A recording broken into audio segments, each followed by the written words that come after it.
Some people love to shop around for gear and compare prices and get reviews, while some people just like to know what gear they can use that's going to be reasonably priced and sound good.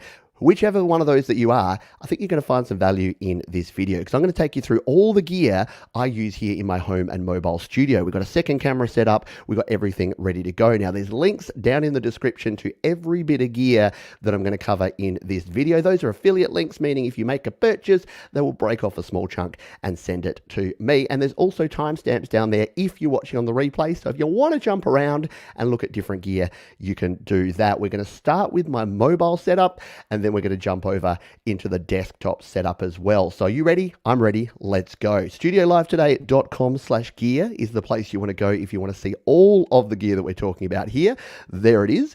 And as you can see here, I've got my mobile setup. This is all the gear we're going to look at here. It's in nice order, chronological order of everything from the iPad right through to the mouse that I use. And then we've got my desktop set up there as well, which is everything from the Mac that I use here through my docking stations, webcams, and all the rest of it. So that's your cheat sheet. That's where you can jump over to if you want to get all of the information. And that's some of the stuff that we're going to be going through here on this particular video. Let's start at the start. So my mobile setup is built around this, which is my iPad.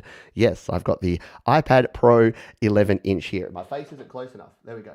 The iPad Pro 11-inch, which is over here. I use this for all of my recording, for a lot of my video work and video editing, and it is kind of my go-to. Let's bring it over here for a quick closer look, shall we? We'll bring this one into solo. So there is my iPad Pro. I use the 11-inch iPad Pro 2020. There is, of course, the 2021 iPad Pro M1, which is sort of next level, but you really can't go wrong. If you're setting up a mobile studio, you really can't go wrong with any of the latest iPads because they all just crush it. And if you're using GarageBand or you're using LumaFusion to edit video or even something like Cubasis or Audio Pro, it's going to be overkill, I guess, for what you actually need with that. So that is my iPad. If you wanted to see details of it again, there it is on Amazon. It's the actually that's the 2021. For some reason, I've gone to the 2021. There you go. That's even better. That's the 2021 11-inch iPad Pro. That's the M1 version. Mine is the 2020 version. And I've got a complete iPad guide over at StudioLiveToday.com/iPad if you want to check that out. Let's go to the next bit of kit that's on the list here. And that you can see over here. Now, the reason that this is in its box and it's not actually plugged in is because I actually use this when I'm recording mobilely. Is that a word? It is now. So this one is usually in my kit bag. It's in my backpack so that when I'm on the go, this goes with me because this is the best portable setup for an iPad or an iPhone. And the cool thing is it comes with a lightning cable and a USB cable in the box. So you can use this with your Mac, your PC, your iPad, or your iPhone, and it works beautifully. It's the iRig Pro Duo I/O. There is also a single version called the iRig Pro I/O. And if you want to plug in your microphones or your guitars into your devices and record on the go, this thing is a gold thing. So do check that one out. And again, there is a link there, and that's what it looks like over on the Amazons. Get some very good ratings because it's a really good device. The other device I use that you can see tucked away down here is this one, the Steinberg UR22C. So this is my device that just sits here in the studio all the time. So as opposed to the iRig Pro that goes with me on the go, this one's less portable, but it sits here under my desk and it is plugged in via the Tendak powered USB hub that I'll show you in just a moment, because that means that it can be powered up all the time, and then it comes in via a little USB-C adapter, which again, we'll look at in a moment, because those are kind of key parts of my studio. So if I was setting up sort of more of a home-based studio and you're not going to be on the go as much, the Steinberg UR22C is an absolute beast and my go-to audio interface. Plenty of other videos here on the channel if you want to learn more about that one. What's on my head? Well, what's on my head? Well, you can see there, because you can see on my screen here, it's these ones here. It's the Sennheiser HD 280 Pros. Now, these have been my go-to monitoring headphones, my go-to audio headphones for a really, really long time. And they are just the best, in my opinion, the best bang for buck in that middle of the range. They are really super comfortable. They just, they're closed back, which means you can use them for tracking as well as for recording. They've got a nice curly cord. You can see there, love me a curly cord.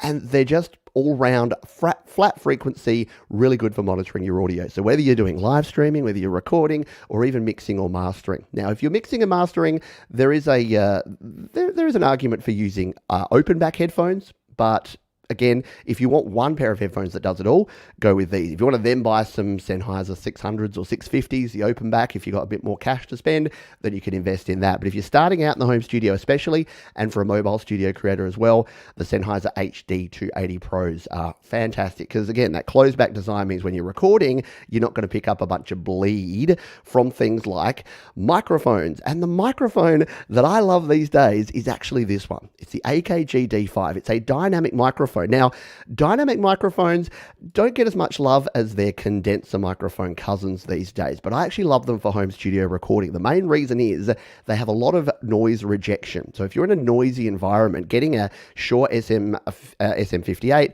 or something like this, the AKG D5, is really going to make sure that you get the best quality recordings. You can put it behind a pop filter, you can put a fuzzy wuzzy on it like I've got on my broadcast mic here, and you just get really good quality recordings. Now, the one caveat with this is if you're recording really quiet sounds, if you're recording female vocals, or if you're recording, say, an acoustic guitar fingerstyle, you may want to look for a condenser mic. And again, there's plenty of videos here, and if you jump over to studiolivetoday.com/gear, there is reviews and advice on microphones out the wazoo. Speaking of the wazoo, what I'm bad at is segues. But what I'm not bad at is using a MIDI keyboard, because this is my absolute go-to. This is the M Audio KeyStation. This is the KeyStation 49. It is a USB touch-sensitive 49-key keyboard, and it is a super reasonable price. Around $100 to $120 you can pick these up. There's a smaller version as well, like a 32-key. There's a 61 and an 88-key version of this one. And in my experience, I'll just pop it back over there. In my experience, it's just the best combination of quality and features. It doesn't have all the bells and whistles. Yeah, there's things like the Arturia Keylab and there's the M Audio Code series that have all the pads and all the bells and whistles. But the reason I love this is it's a really simple design. It looks good, it plays well, it feels good, and it's compatible with pretty much everything. Class compliant, meaning you can plug it into your iPad, your iPhone, your Mac, your PC, and it does a really good job. So that is the M Audio KeyStation 49. You can buy other MIDI keyboards, but that just happens to be the one that I dig the most. Speaking of digging things, if you want to plug a lot of stuff into your iPhones or iPads for your mobile studio, you'll need yourself a powered USB hub. And for the longest time, I've been using this little sucker. You can barely see it just over there in the corner. There it is. So I've only got, at the moment, my audio interface plugged in. But if I wanted to plug in my MIDI keyboard and use that with my iPad at the same time, or I wanted to plug in a USB flash drive, or I wanted to plug in a hard drive, or a mouse and keyboard, any USB gear I want, I can plug into this. And the other cool thing is, it's also got a charging port out the front. So you'll notice here that I use the charging port that comes here and charges up via my Magic Keyboard, which we'll talk about in a moment, charges that up at the same time that I can connect up this via the USB-C dongle over here. So a powered USB hub is kind of a necessity when it comes to your mobile studio. It does the job and gets all your gear connected and powered up all at once. Next bit of kit you'll need is this one here, which I have now. This is the one I recommend. This is actually really good value, and it's like $10 at the moment. The Atolla stuff is great. So this is a USB-C to USB adapter. Now, if you're using an iPad or iPhone that uses Lightning, you will need, say it with me, the genuine Apple Lightning to USB 3 adapter. So if your iPhone or iPad uses Lightning, you need that adapter. If it uses USB-C, so if it's the iPad Pro or the iPad Air 4 or the iPad Mini 6, then you can use pretty much any USB adapter. And you're probably looking at my stuff over here going, Pete, yours is white, yours is the actual official Apple one. Yeah, because I was testing the other one with some other stuff. But would I buy this genuine Apple one for $50, or would I buy the Atolla one for $10? Well, when it comes to USB-C, you really don't need the Apple one. So I would go this one, the Atolla USB-C. And you can see there, you can power it up. So if you don't have something like the Magic Keyboard, you can actually power up your iPad and connect up your USB devices at the same time, which is super handy and convenient. Next bit of kit. Now, Headphones are really good and really essential and really important to do your recording, because you can't really record without headphones because you're going to get a lot of bleed if you're playing audio out of speakers. But a decent set of monitor speakers is a good upgrade from that. And with my mobile studio, when again, I'm here in the studio, in this room, in my bedroom studio, I use a pair of near field studio monitors, and I use these. You can see them. They're right there. There and there. Now, again, as I mentioned before, actually I didn't mention, I mentioned in the pre-show, I don't have these set up in exactly the right location. So speaker heads are going to look at this and studio heads are going to say, well, A, this one's behind your iPad. Well, yeah, when I use the iPad, I actually shimmy that over here and I have the speakers there. They're actually slightly too low and they should be on separate stands. That's something I'm working on for the future. So thank you. You can still make the comment if you want to. If you want to say, well, actually, Pete, your speakers should be here, here, and here. But these speakers, the reason I like these is that they are too good for what they cost. They only cost you $100, and the quality that you get out of these is actually pretty phenomenal.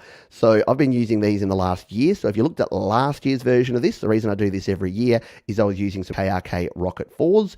These are so good, even though they're only 3.5 inch, these are so good and so versatile with their front inputs here and the power button and the volume and everything that they have, that I've replaced my KRK Rockets with these. And I don't think I'm going back. I may be selling the KRK Rockets. So if anyone wants some KRK Rocket 4s in pretty good condition, feel free to reach out. And I know a lot of people in the community recommended these to me. So the reason I picked these up was because so many people said, Pete, these are brilliant. You have to actually use them.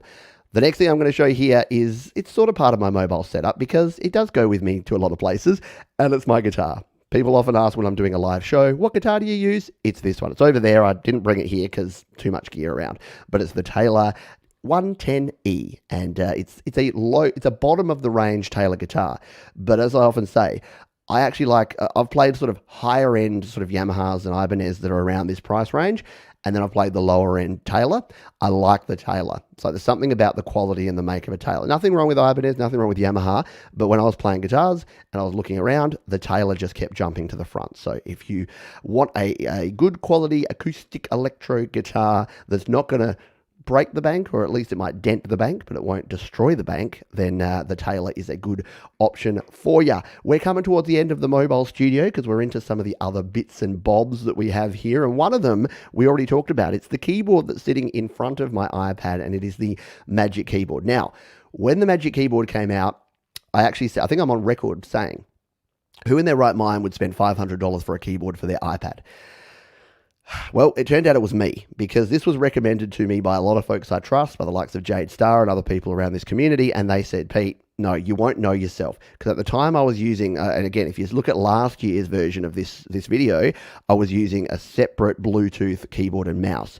This has been a game changer. Having the touchpad here, which I can use like multi-gestures and swipes and scrolls and everything else, as well as a full QWERTY keyboard here, has kind of been a game changer. And the fact that I can just have everything on here, like when I get back, so if I'm out on the go and I'm using my iPad out and about, I'll obviously have it off of the keyboard stand, and then I usually just leave this at home. I don't take this on the go that much. It kind of sits here, which you might think that defeats the purpose. But when I come back, I can just dock it straight on there, and it's all connected. It's all going to charge. It's all going to be connected and ready to go. So, yeah, the Magic Keyboard, it's not for everyone. I'm not going to say go out there and buy a Magic Keyboard if you've got an iPad, but having some sort of folio keyboard or keyboard case that you just plug in and it just goes, you just stick it on there and it goes, I'm kind of a fan now. Never thought I would be, but I'm a fan. So yeah, but it's not something that you'd start out with.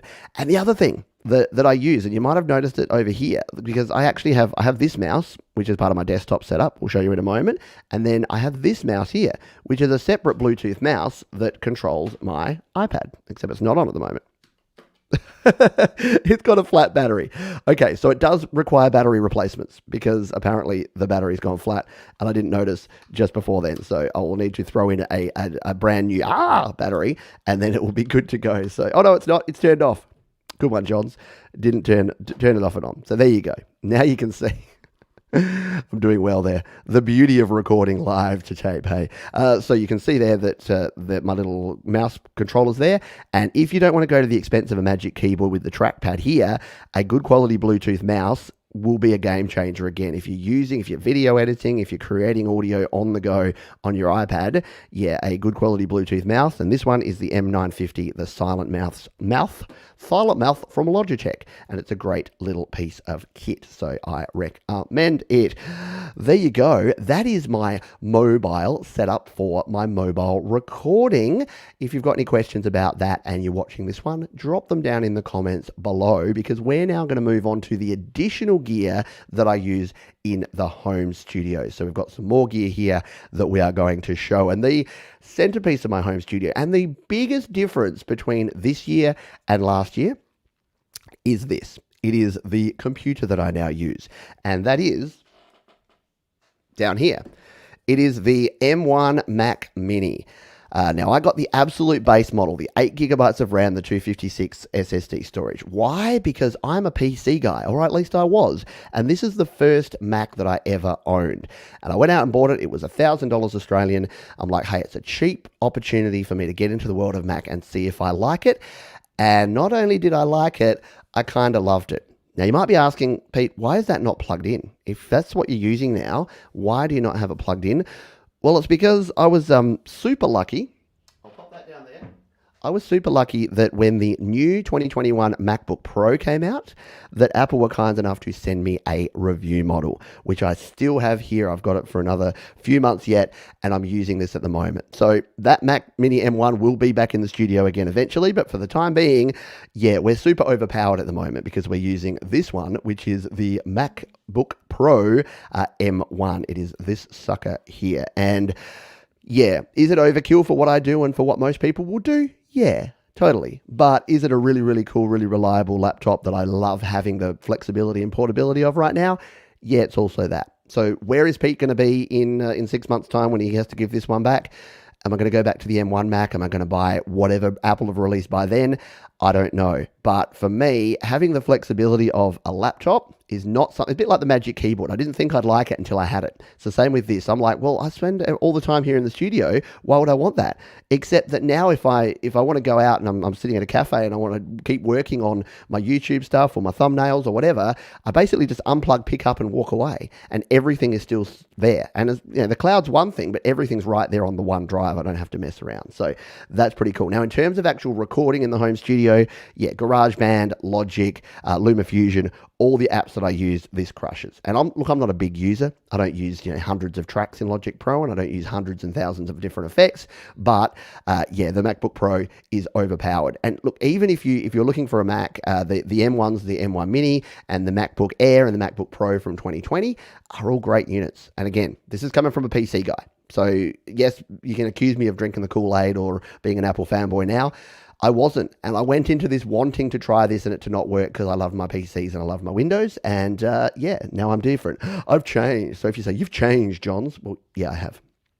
All right, next bit of kit is something that you can see behind the MacBook, and this is something that the wonderful folks at Sabrent actually sent me, and huge shout out to Sabrent and to Jade Starr who put me onto Sabrent.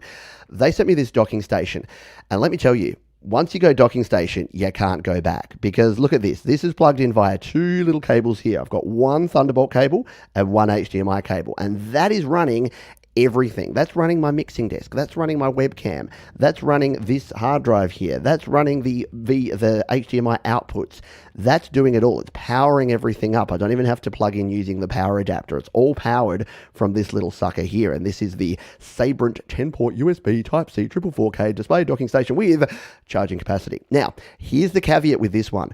It is working really well for me, apart from a couple of things. Sometimes it doesn't wake back up, and some of the display ports on the back are not currently supported by the Mac here, and that is why it says this bit here. It says Windows PC only. So if you want absolute perfection and you're using a Mac and you want everything working perfectly, there may be other options for you there. However, the cool thing about this is because it's Thunderbolt and uses USB-C, it can not only be used with that, but I can actually unplug that, and guess what? Yeah, you got it. you can plug into the iPad and use the same docking station with all the same stuff set up. Now, things like my webcam doesn't work with an iPad, so it won't work with that, but my mixing desk, my audio interface, everything else that I have plugged in will work with either the Mac or with the iPad. And if you're running a Windows PC, if you've got a USB-C or Thunderbolt port on your Windows PC, you can use this as well. So it's very, very cool. The other thing that's very cool that you can probably see sitting on top there is this. Now, I was looking around again. I was looking around and I was looking at the Samsung and I was looking at the Crucial and all these different SSD drives for a super fast SSD. And again, full disclosure, the fine folks at Sabrent sent me this one, which is the Rocket XTRM-Q Thunderbolt 3 external SSD. Now, this stuff's not cheap because Thunderbolt is not cheap. Thunderbolt is super fast and you do get what you pay for. I've used USB stuff before and it just hasn't been fast enough. It hasn't cut it in terms of speed. You might as well be using old like USB 2 and 3 drives. But Thunderbolt takes it up to the next level. And if you're looking for, again, fast and reliable storage for either your Mac, your PC, or your iPad and iPhone, because don't forget, you can plug all this straight in to your iPad. And that's another good reason why, if you're going for an iPad, the USB-C enabled iPads that we have these days are super convenient because everything can just plug in. Everything's USB or USB-C. It all talks to each other. So that's a couple of new additions again from last year when we did this. Didn't have the docking station, didn't have a decent external storage option, and now I got both. So that's super darn cool there. Don't forget, all of this stuff is linked down in the description below, and if you have any questions, you can leave them in the comments of this video. I will definitely get on back to you because everyone's situation is different. And I usually pause around this time of a gear video and say, you don't need all this. You don't need all the gear. Use the gear you have right now and start creating. I say that all the time. If all you have is your iPhone, like that, you just have an iPhone and you use and a pair of headphones, record, start recording, start learning, throw GarageBand on there and start recording, because that's where I started. I didn't have all this gear. I started out with like one microphone and a really cheap USB interface, and that was it. And it got the job done. And I had the cheap like computer headphones, the $20 ones you get from office supply stores. That was my first setup. $20 headphones, like $50 microphone and $50 interface. Plug it all in, go. Just get it done. So, but because I get asked from a lot of people, what do you use? What do you recommend? That's sort of in that middle level. That's not, thousands of dollars, but is also not the cheapest of the cheap. That's what we're showing here. And speaking of showing here, this is the engine room of my desktop setup. This is the Zoom LiveTrak L8 8-channel digital mixer and recorder. Now, I've talked about this a bunch. There's a heap of videos here on the channel where I show this, but in essence, this is an everything. This is a mixer. This is an audio interface. This is a standalone recorder. This has 8 channels that I can configure in here. It is all completely customizable. I can route the audio back through this as well if I need to have audio from my computer coming through here. You can see here that I've got a stereo channel plugged in here that comes out of the audio interface that is here. So the Steinberg UR22C under here, you can't see, but at the back it's got a couple of TRS cables coming out. That's these red ones, and they plug in here. That way, if I'm playing something over here on the iPad, it'll actually come through. So it gives me the ultimate flexibility because it means that when I come in here and I'm recording on mobile, it can go through my desktop setup. It means if I'm streaming, I can show that. I can record videos of me doing what I need to do for this channel. And it's just it's just the one device to rule them all. I was looking for a device like this. I found it in the Zoom LiveTrak. There's other ones that are similar. There's things like the Presonus Studio Live mixer. There is the one from Rode, the Podcaster Pro, Rodecaster. So there's other options. But if you're looking for a desktop solution, now I wouldn't recommend this for mobile. You can use this with mobile. Mixers for mobile don't really run that well. I generally stick with the audio interface, but if you're on a desktop, a mixer can be super cool. And again, because you can use all of those individual channels, if I'm recording in GarageBand or Logic and I actually wanted to, I don't often do it, but I wanted to record, say, 4 channels at once, I can do that, 4 separate channels, all onto 4 different channels into my DAW. So it's a pretty cool piece of kit. And it's probably, again, $450 is a lot to spend, so it's not going to be your first thing that you buy.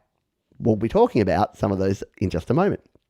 But before we do, I talked about my go-to microphone being this one, the AKG D5. My other go-to microphone is this one here, the AT2020. So if you listen to the first half of this video where I talked about my mobile setup, I talked about the AKG D5 being a dynamic microphone and why that's good, because if you've got louder sources and background noise or a lot of interference and a lot of, the baby's crying outside and the dog's barking, a dynamic mic is probably what you want to go with. If you're recording very quiet acoustic parts or usually female or quieter vocals, an AT2020 is what I would recommend. Now mine is over here because it is always on this stand.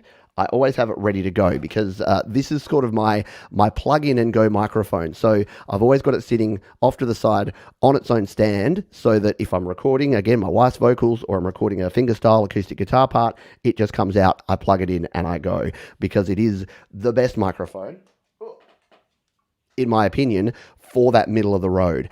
And again, you can spend $400, $500 on a microphone. You can spend $20 on a microphone. I don't really recommend doing either of those. I think there's a price point. You'll notice, you've probably noticed here, that when I recommend gear, the gear that I actually recommend and use is right in that middle zone. It's that $50 to $100 to $250 pieces of kit, because that's where you get the best bang for your buck. It's not the cheap and nasty, so you're not going to regret it in a year's time when it breaks down and falls apart. And it's not the overkill where if you're starting out in a home studio environment or you're not in a perfectly treated room, you're not actually going to get the benefit of it. So again, don't go just on price, but that's been my experience with this sort of stuff. Let's move on, shall we, to another few pieces of kit to finish off. And one of them is this one. So this is a powered hub alternative, and I use this for my desktop. It's over here. Guess what? It's actually not plugged in at the moment. The reason why is since I've got this, I've actually got enough ports on this to not need this anymore. So I used to use this, which is the powered USB hub from Atolla here that has 8 different ports, as well as a charging port as well, smart charger. So if you don't have a dock, and you don't want to spend $250 on a dock, guess what? Spend $30 on this and you get very similar. You still have the ability to plug one port in and get 8 ports worth of USB devices. So that's a really handy piece of kit if you're using a laptop or a desktop computer or even an iPad or an iPhone. Powered USB hub just means you don't have to worry and you don't have to think about that. Is that rocking microphone bugging anyone else? Sure bugging me. You don't have to worry about any other pieces of kit. So the powered USB hub. The next thing we're going to look at here is the other interface that you can see here. So if you've got a keen eye, you'll notice that hiding up here, it's red. Look, it's right under it. It's red so it goes faster, is this one, the Focusrite Scarlett 2i2. So Pete, why do you have a Steinberg UI22C and a Focusrite Scarlett 2i2? Well, my Steinberg UI22C remains plugged in to my iPad at all times. My Scarlett 2i2 remains plugged into my Mac at all times. So if you have the capacity like I do to have 2 interfaces, I appreciate that. I'm very lucky to do that, and I know that's not going to be for everyone. In fact, I had questions from viewer David, who have been trying to work through, is there a way to kind of use one setup and interchange it between an iPad and a desktop or a Mac? And the short answer is no. You kind of either need to unplug and replug into one, or you need to have 2 separate setups. At the moment, I use 2 separate setups. If you don't have the capacity to have 2, well, it's no problem. Just have everything plugged through one hub and then unplug from the iPad and plug into the Mac. And then all the gear, your audio interface, your MIDI keyboard, your microphones, your drives, they'll all just transfer across. Does mean that you can't really use both at the same time, but it does make it easier than having to unplug and replug a whole bunch of gear. So even if you're plugging in and you've got a bunch of ports on your desktop, sometimes having a powered USB hub and then plugging that one plug out can help you, because it means that if you want to unplug and plug into another device, then you're already set up and good to go and able to do that. A couple of more pieces of kit and then we are done. And this one is, again, another change that I've made here in the studio in the last year. And you've been looking at me through it the entire time. It's sitting right up there. It's sitting. Can we risk it by bringing camera 2 up? It's sitting up there. It is this up here. It is the Logitech BRIO webcam. Now, I've been a Logitech webcam user forever. I think that they are the best in the industry in terms of webcams. You can use other webcams. This is not a cheap one. Again, this is 150 clams. Actually, that's a really good price for it right now. If you were going to buy one, now's not a bad time. I bought it when it was on its list price there, $199. So it cost me about 350 Australian dollary dues. So it is probably the best webcam on the market. It's 4K, so you can actually record 4K video. I use it in 1080p mode here. You can see it has good color representation. It has good focus. It's a nice high definition picture, nice clarity that you get on there, and heaps of customizable stuff. So you can use it in all sorts of different lighting scenarios and different setups. And look, I have it set here for these lights, and I've got 2 softbox lights here, which I didn't include in my setup. Maybe I should have. Yeah, buy some softbox lights if you want them in your home studio. But yeah, the Logitech BRIO is cool. If you don't want to spend that much for a Logitech BRIO, the other options, the other ones that I used to use and recommend is something like the Logitech C920 or C922. They are kind of like the slightly cut down version of that one. So you can see here, you can get the C922 for about $90. So it is a cheaper alternative, 1080p, still that nice optics from Logitech. And if you're doing any sort of webcam stuff, any sort of live streaming, anything where you want to record, you can use this. And to be honest, I used to use a digital SLR. My SLR has been sitting gathering dust for the last 2 years because I get enough quality out of the webcam that the setup and the transfer of footage and all of the extra hassle is not worth it. I just use my webcam footage, and very few people have complained. If you want to complain, leave a comment down below. Happy to hear your complaints. And last but not least, let's not undervalue this one, because I used cheap and cruddy keyboards for the longest time until I discovered this, which is the Logitech MK850. It is the best keyboard that I've used. You can see there, you can set it up with 3 different devices. It is Bluetooth and USB, and it comes with this mouse, which is one of the most comfortable Mises that I've ever used. And again, you can set it to go to 3 different devices. So everything that I use is controlled from my little control center here. And because I spend upwards of 5 to 6 hours a day in this location using my mouse and keyboard, and look, usually it's a bit further back. I'm here because I'm doing this show, so I normally push everything back so that I've got a little bit more elbow room, and sort of closed off and put the iPad out of the way so I can have more desk space here so that my elbows aren't hanging off the edge. But yeah, giving yourself a decent quality. And again, it's weird how much money and how much effort do we spend on all the gear in our home studio, yet how many of you are using $20 crappy keyboards that maybe came with your computer? Whereas if you splashed out and spent less than $100, you get yourself the best market-leading mouse and keyboard that you can get. So that is my recommendation. Do yourself a favor, get yourself a good quality mouse and keyboard. That is going to do it. That is every bit of gear that I currently use in my home studio. Don't forget, if you want to check it all out, it is right there, studiolivetoday.com/gear. Drop a comment down in the comment section if you have any questions, if you have any feedback, if you have your own suggestions for gear that maybe I need to check out in the next year. Thanks for watching. I'll see you next time.